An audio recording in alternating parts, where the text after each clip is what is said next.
Sir ये जैसा कि हमारी टीम ने भी जब R&D की आपकी इंस्टा प्रोफाइल पे, तो अक्सर वीडियोस में आप लोग खुद अवेलेबल होके वहाँ पे चीज़ें एक्सप्लेन कर रहे हैं, तो ये काइंड ऑफ ट्रस्ट बढ़ाता है ऑडियंस के बीच में कि हाँ ओनर खुद जाके ऑन ग्राउंड चीज़ों को मैनेज कर रहा है, तो ये कितना इन्फ्लुएंस करता है आपके कस्टमर सेटिस्फैक्शन पे? बिल्कुल, एक्चुअली मेरे पास बहुत शादी है कि जिनकी मैं शादी करता हूँ ना, मेरे पास जरूर मेरे को इनवाइट करते हैं कि भैया आपने आना है, लेकिन मैं इसलिए बारात के अंदर जाता हूँ कि सिर्फ मैं वहाँ जाऊँगा, मुझे जब तक कोई अच्छी लगेगी बारात, जब भी मेरे को पता है मेरे क्लाइंट को लगेगी। एग्जैक्टली। और मैं वहाँ के जाके वेन्यू के ऊपर खड़े होके अगर वीडियो बना के फिर पूरी बारात की वीडियो मेरी टीम पूरी रिकॉर्ड करके फिर मेरे पेज पे आती है, और वो रियलिटी है कि ये नहीं कि इसकी टोपी उसके सर, मतलब कुछ भी लगा दो।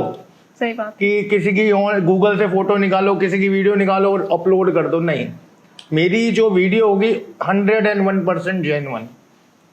तो यही सिंधी हीरा बैंड का ट्रेंड है मैडम, हम तो रियलिटी दिखाते हैं।